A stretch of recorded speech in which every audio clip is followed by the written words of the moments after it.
everybody, I'm Brittany Lewis with Forbes Breaking News. Joining me now is my Forbes colleague, money and politics reporter Kyle Mullins. Kyle, thank you so much for joining me. Always great to be here, Brittany. We are back talking about a developing story. Former President Donald Trump, as we've talked about before, is facing some financial challenges after some legal setbacks. Can you walk us through how he got here? Absolutely. This is really the story of two legal cases. The first was brought by E. Jean Carroll. She's a writer, and she sued Trump for sexual abuse and defamation. She won two different verdicts against him, and the total judgments or verdicts against him in those cases was about $88 million. The second case that we're talking about is the much larger fraud case that was brought against him and his companies and several members of his family by the New York Attorney General. Basically accusing him and his companies of perpetrating years and years of fraud and lying about his net worth and in order to get more favorable rates on loans, for example. The judge in that case handed down a judgment that said that he owed over $350 million in damages related to the fraud, plus over $100 million in interest. So for those keeping track at home, that's over $450 million. And because that interest is going every day, and it's been about a month since the judgment was handed down, we're now looking at something like $460 million. So those are the two cases that, added all together, we're looking at something like $550 million worth of legal penalties that he is on the hook for. Just an incredible amount of money, over $500 million. Where is he when it comes to bonds? Has he been able to secure one yet? He was able to post a bond for about $92 million in the E. Jean Carroll case. So remember, that one was for $88 million, so he had to post something a little bit above that. He has not yet been able to post a bond in the fraud case. It's much larger, or any bond there would be much larger. And his attorneys have said in court that they have tried reaching out to lots of different insurance companies, but the insurance companies are balking at providing him that bond because they're really skeptical of using his real estate as collateral for that bond. And he doesn't have the cash on hand to use as collateral or to pay up at all. We might recall from my previous coverage, but Forbes is currently estimating that Trump has, as of earlier this month, probably gone down at this point, but as of earlier this month, he had about a little over $400 million in cash on hand.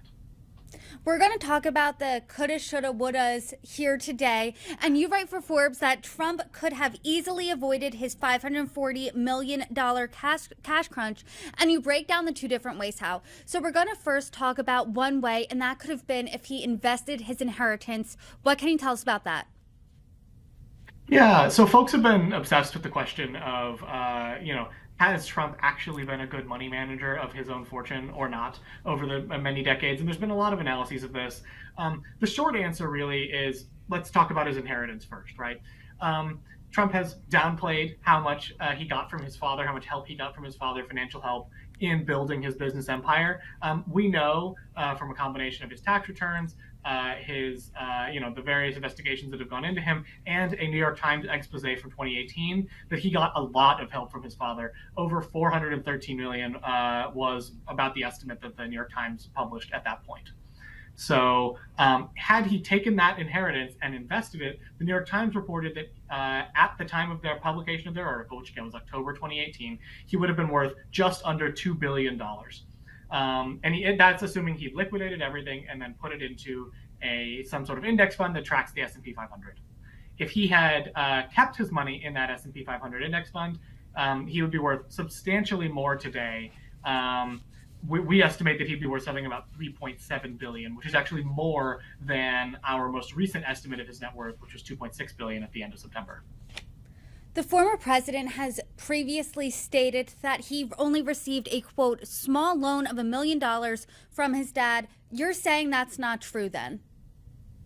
No, that is definitely not true. I suggest that people go read this New York Times expose from 2018. It was really, really well done. Over 13,000 words. It was really an incredible piece of journalism. And it delves into, in extremely minute detail, all of the different ways that Trump received lots of different money and assets from his father. You said in this potential scenario where he invested his inheritance, the New York fraud case would have never happened. Why is that? The simple reason is if he had invested his inheritance in the S&P 500, he wouldn't have been able to lie about his net worth, and he would have had no incentive to lie about his net worth. because he wasn't trying to get better loans on real estate. All of his money would have been in the extremely liquid, some sort of extremely liquid investments, and there would have been no need for him to lie. And lying is really fundamentally at the core of what the New York fraud case is all about. So that case probably would never have been on the books had he simply invested his inheritance instead. So now let's talk about that second option you lay out for Forbes, divesting and reinvesting. What does that look like? Absolutely. So let's take a look back. Let's take a step back and say, if you are the son of a big real estate guy, maybe you want to stay in the real estate business and you want to keep your business growing. And his business actually did fairly well for a while. Before he became president, it was actually outpacing the S&P 500 for much of his life. So we can safely say that. But let's ask ourselves: once Trump becomes president in 2016, in 2017, he takes office.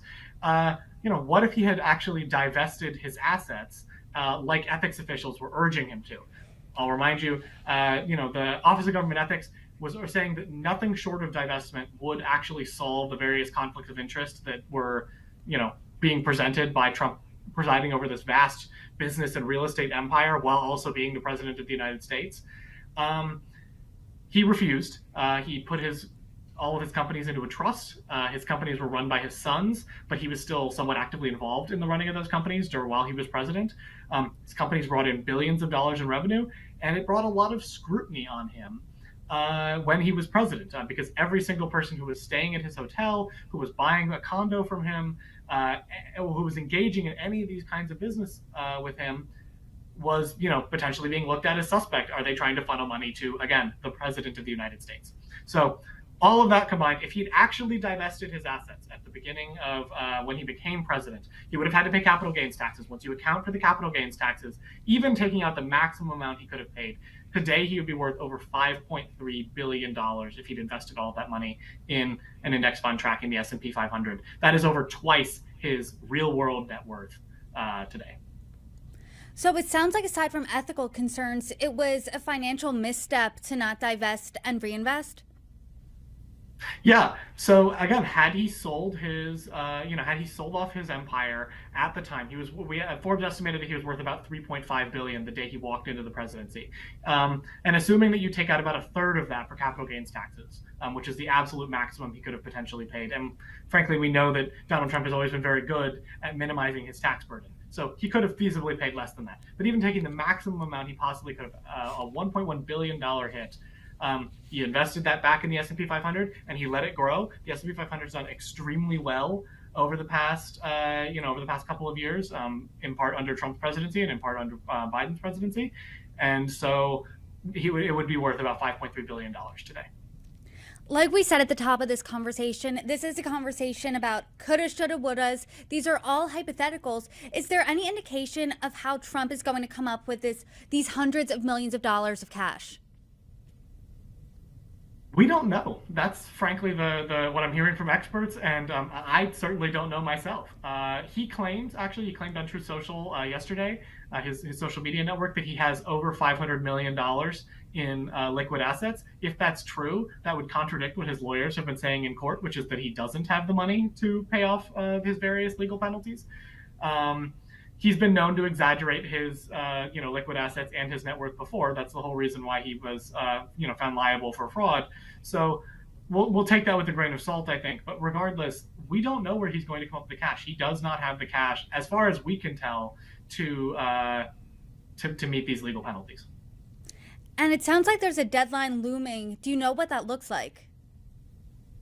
Yeah. So the New York Attorney General has generally indicated that they're going to give him about a 30-day period to come up with the cash before they end up moving to potentially seize assets. And that 30-day deadline is coming up on Monday. That'd be the 25th. Monday, March 25th, which is this coming Monday. He's going to have to come up with hundreds of millions of dollars in bonds, and he doesn't have the money. So, or at least he doesn't appear to have the money, I should say. So, we don't know what that deadline is going to look like. We don't know what's going to happen on that deadline. The New York Attorney General did give us a hint just the other day, though. She filed the judgment in Westchester County with the clerk there. which is the first step toward potentially seizing assets in Westchester County. That includes his Seven Springs estate property there, as well as one of his golf courses. Well, a lot remains to be seen between now and Monday, and as the situation develops, I know you'll be back on to break it down for us. Kyle Mullins, thanks so much for joining me. Absolutely. Always happy to be here.